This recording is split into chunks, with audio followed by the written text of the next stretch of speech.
Hey, it's Logan Christopher with the Legendary Strength Podcast. And in this episode, we're going to be doing something a bit different than the interviews and everything else. I'm going to be talking about NLP, neuro-linguistic programming, and what this has to do with strength training. Now, some people have heard of this and some people have not.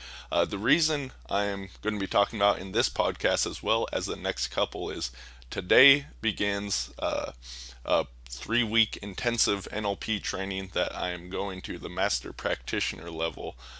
So I want to talk a bit about my background in NLP, what I have learned over the couple years I've been studying it, and in the next following podcast, what I'm going to be doing is teaching you some of the things I've learned over this several week course.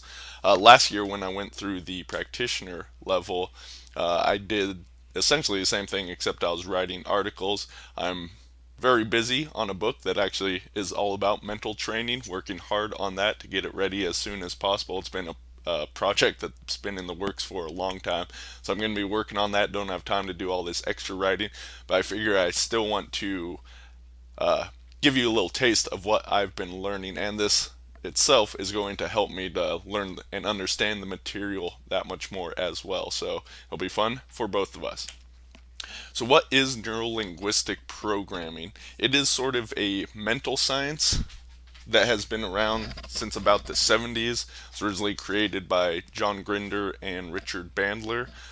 Here's a good definition of it. NLP is a set of skills and technologies for modeling excellence in the world.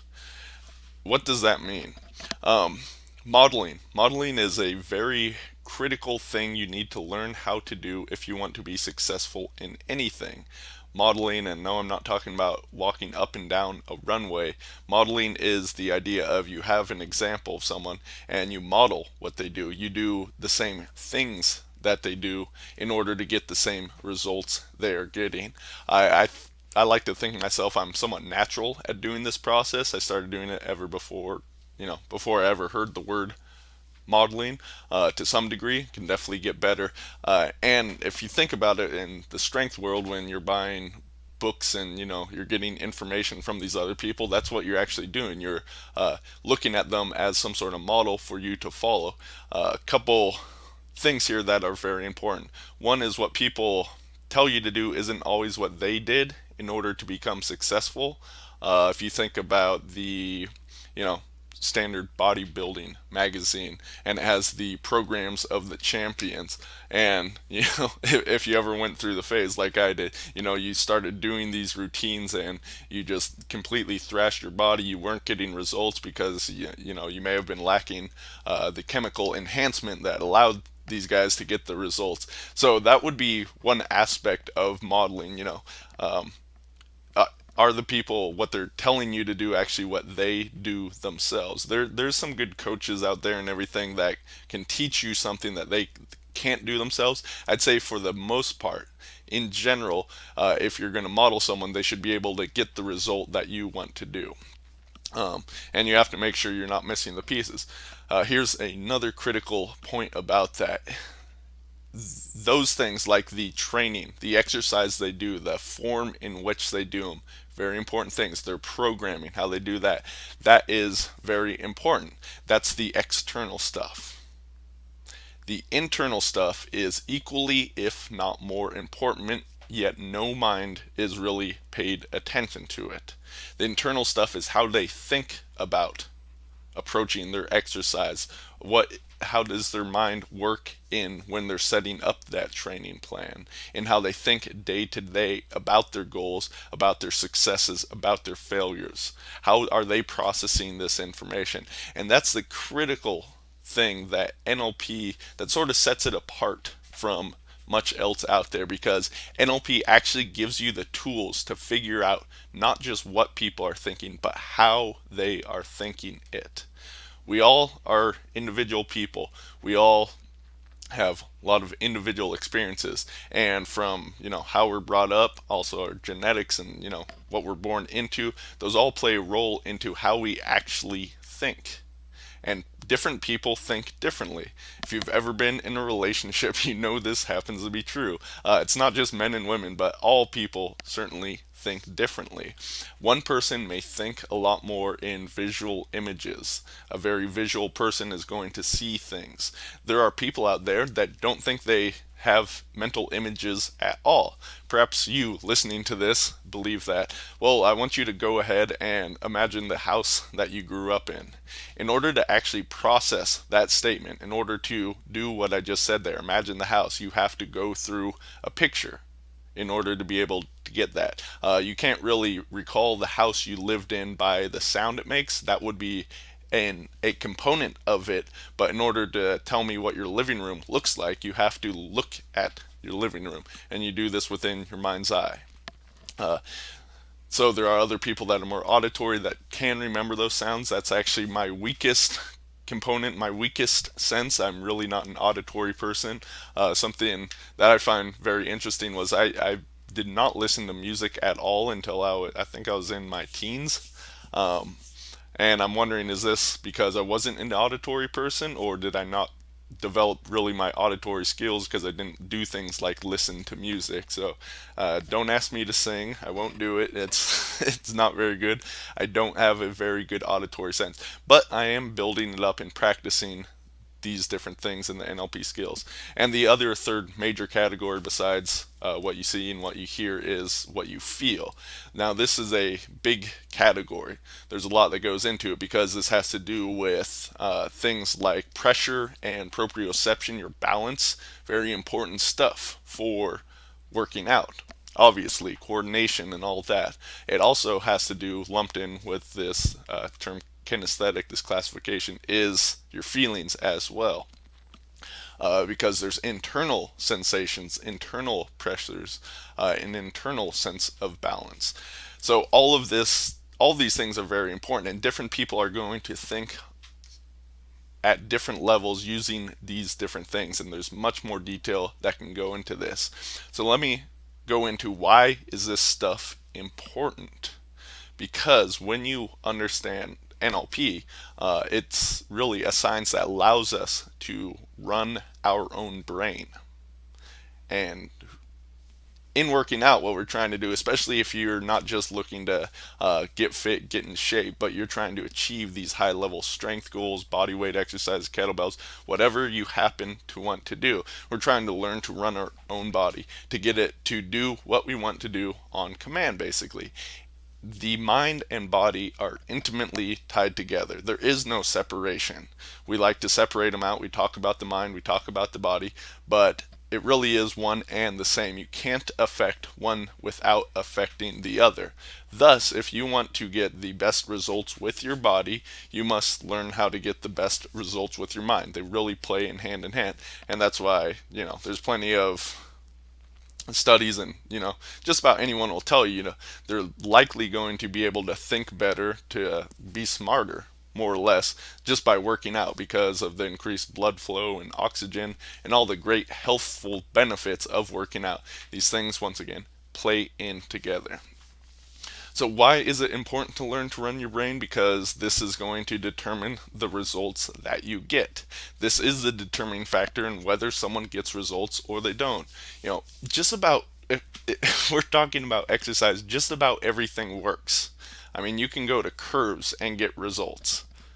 I don't recommend curves. I think there is much better programming available, but people have gotten results with curves. They have gotten results with Richard Simmons sweating to the oldies. They've gotten results with kettlebells. They've gotten results with CrossFit.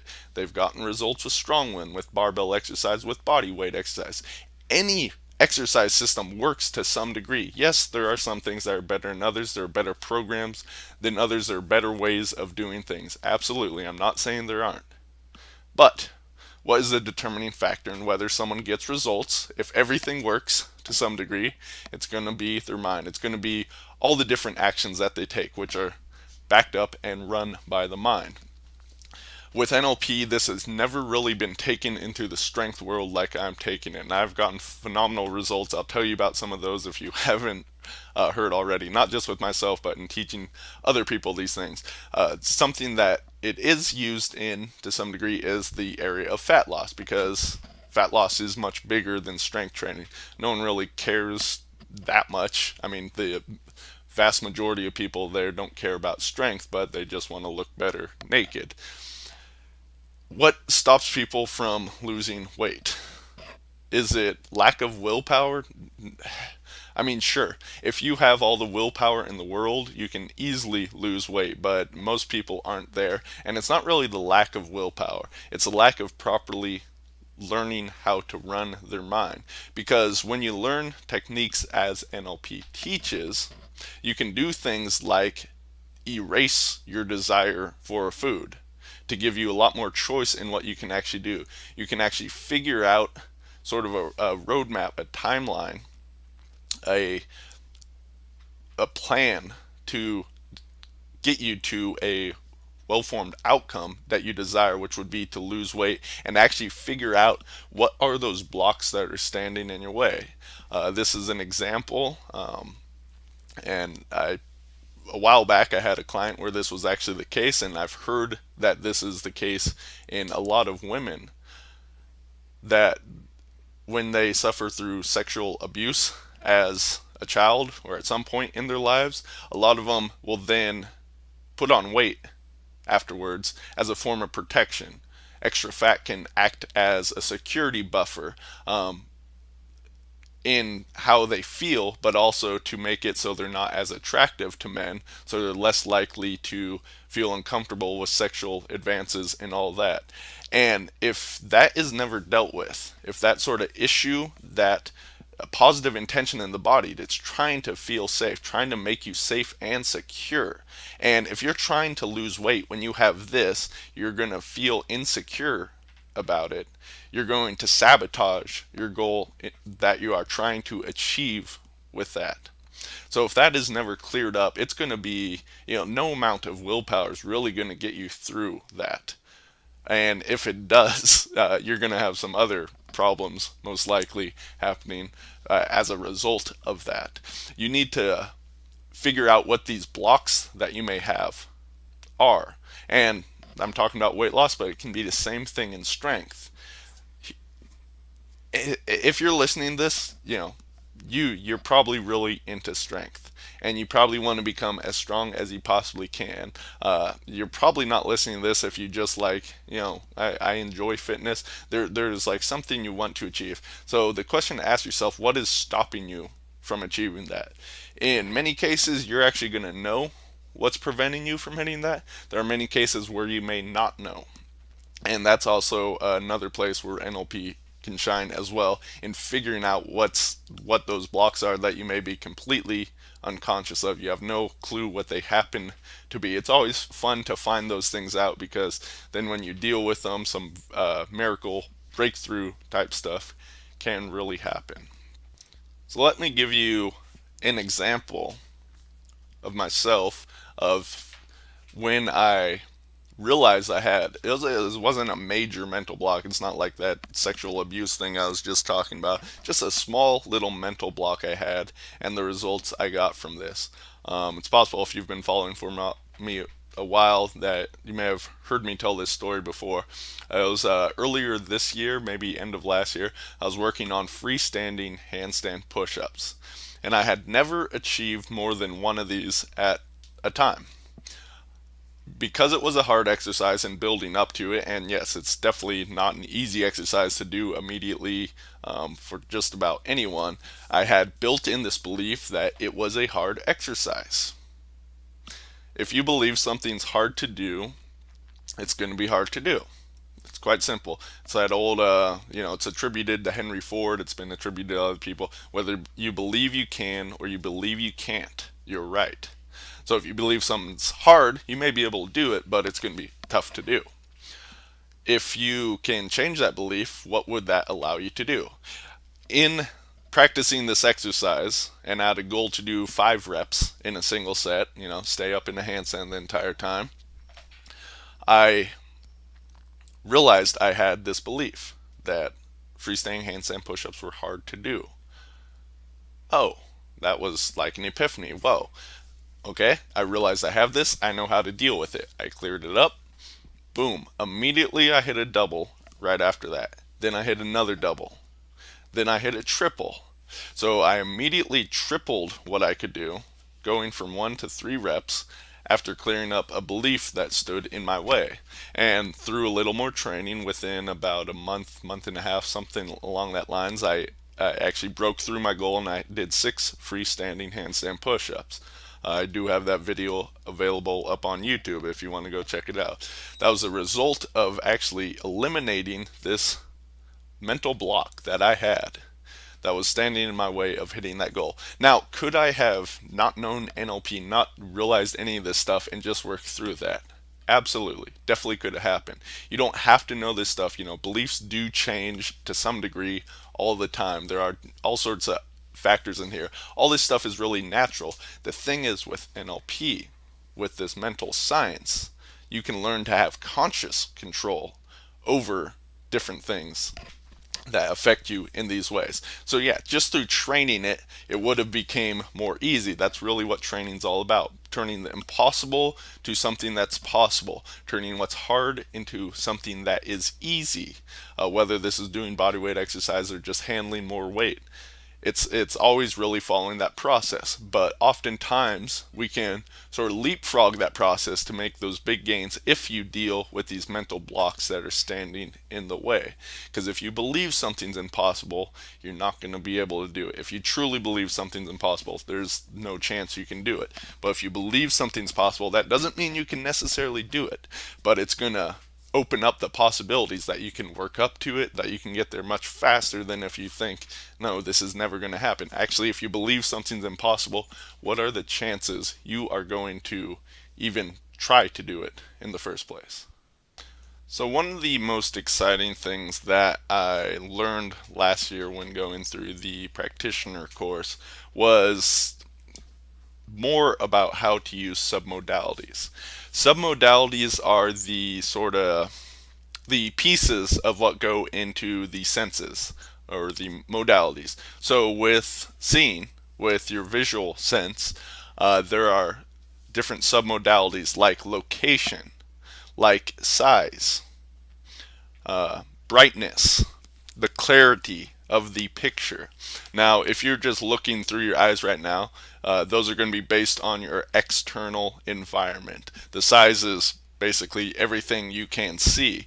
You're associated into the image because you're within your body, unless you happen to be doing some weird out-of-body stuff while listening to this podcast. But you're in your body. The brightness is going to be determined by the lights.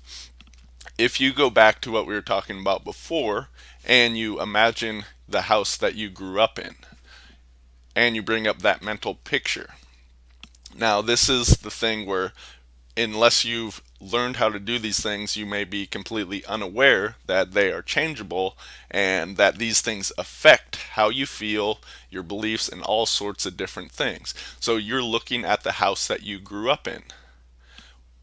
How big of a picture is that? Does it seem close or far away, which is going to be very much related to the size issue? How big of a picture as well? Not just its location, its size. How bright is the picture?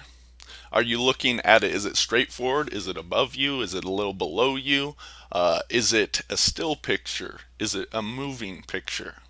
All these things are very important in how the picture is going to affect us. Because when we bring up a memory, for instance, imagine, a happy memory at that house from your childhood. Hopefully you have a few of those. What is the quality of that picture? Is that picture or that movie, is that different than just looking at your house? And even what part of the house you're looking at. I mean, that would be part of the content as opposed to the context, which is really what these submodalities are all about. So here is the very cool thing. We just covered the visual one, not going to go into a whole lot of details, but the auditory, the kinesthetics of it, equally, if not more important, and really bringing this whole thing together. There's much that we can do to play with this image. So what I found was that this is how we store memories, we store all sorts of different things within our brain. By using our different senses, there can be words involved that would be our internal dialogue that can go along with this, and that can be positive things like you can do it, if you're trying to lift a weight, or this is impossible, this is really hard. Those things may be running without our really having a conscious awareness of it. So all these different things, all the different senses, our internal dialogue, all that is going to blend together to create sort of a mental creation within our mind about, and let's take this to strength specifically, about specific exercises. So when I was talking about those freestanding handstand push-ups, before I realized I had this belief, if I thought of that exercise then, and I can't really do it now because that was a while ago and I don't remember where it was at that time, but my picture was likely smaller, lower, dimmer, may have been still instead of a moving screen. And what I did in order to be able to fix it was to change these qualities of my internal movie about the exercise. And what happened when I changed the qualities, the submodalities of this internal movie? That's what changed the belief as well. So you can take something that you believe is easy, realize the qualities of that movie, and you can take something that you believe is hard and realize the qualities of that movie. They're going to be different.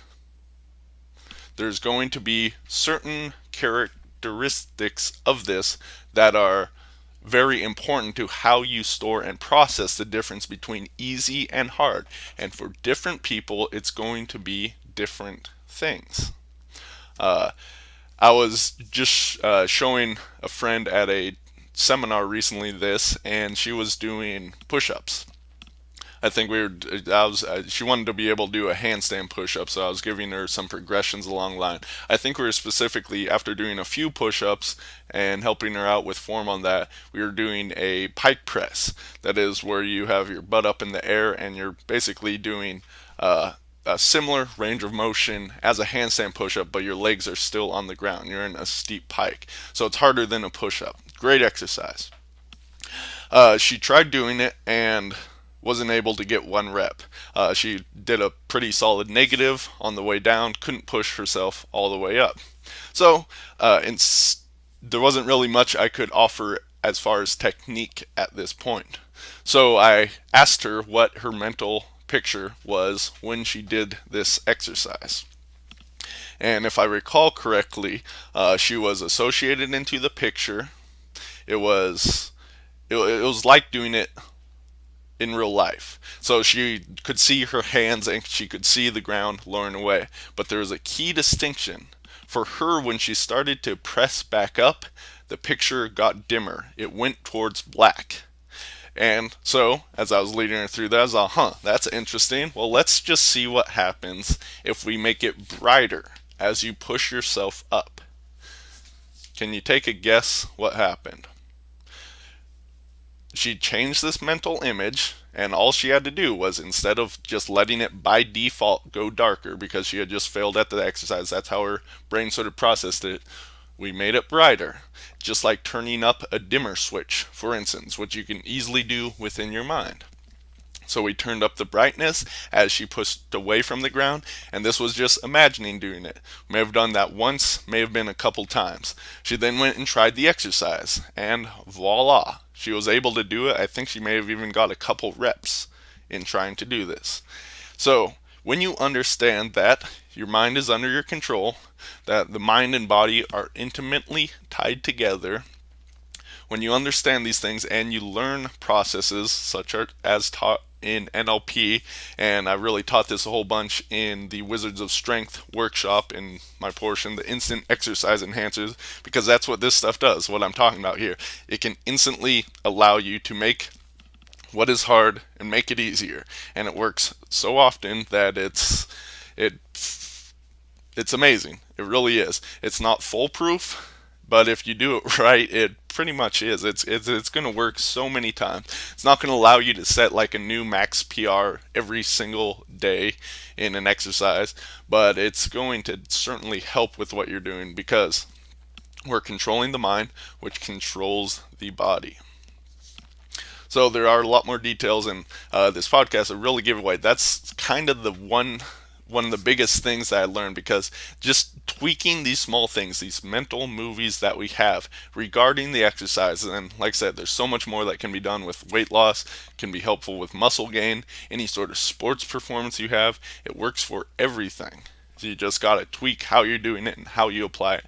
And this is just one example. I like to showcase this one because the results are dramatic. People get immediate results with them, are immediately able to do exercises they couldn't before, or immediately able to sometimes double or triple what they can do. And it just gets results that fast, and it's relatively easy to do. You understand how your brain works, you understand the specifics of what's going on, then you can easily change those details in order to get better and better results. So this is one of the main things that I got out of last year. I mean, there's so much else. NLP is traditionally used as a more sort of coaching or therapeutic model, but my interest is strength, so I'm really bringing it into this world to help people out. And no one knows this stuff. Here's the really cool thing: if you apply what I just taught you, no one else is doing that except people that have learned from me. No one in the world. So you can take this and you can use it, and you have something that so few people are doing. But I'd like to change that, and I'm working towards it. I am working hard right now at writing a book that has been in the works for quite some time. It became such a big project that I put it on the sidelines for a while, multiple different times, because it was so big and so overwhelming. I wasn't able to really get a grasp on it, and finally I decided, I got to get this done. So I did some things in order to figure out the full outline, because once I have an outline on the project, I'm pretty good to go about actually writing it. And writing takes a while, but I'm working on it. It's going to be big, this book, Mental Muscle, but it's going to go into a whole lot more detail than I had time to go into here. It's going to cover this stuff. It's going to cover so many details on why mental training is really the most important thing you can look at if you're trying to achieve things in the gym. Ask any athlete and they say the mental aspect is such a huge part of the game, more important than the physical. In strength training, it is no different. And I'm going to prove that to you by looking at so many different studies showing the different results, so many different stories, like some of which I shared with you here, but then giving you the tools and tactics you need to put all this stuff into use. I talked a little bit about it here, but there's so much more that can go into detail into helping you get the results. With just this one technique that I really shared with you today, you can get phenomenal results. I mean, I personally use it all the time, but there is a whole lot more you can do, absolutely. So keeping this podcast a little short, I got much to do. I got some writing to get done as well before I head off later today. And like I said, the next couple episodes, we're going to go into more detail on this stuff. I hope you enjoyed it. If you have specific questions, be sure to ask me. Thank you very much.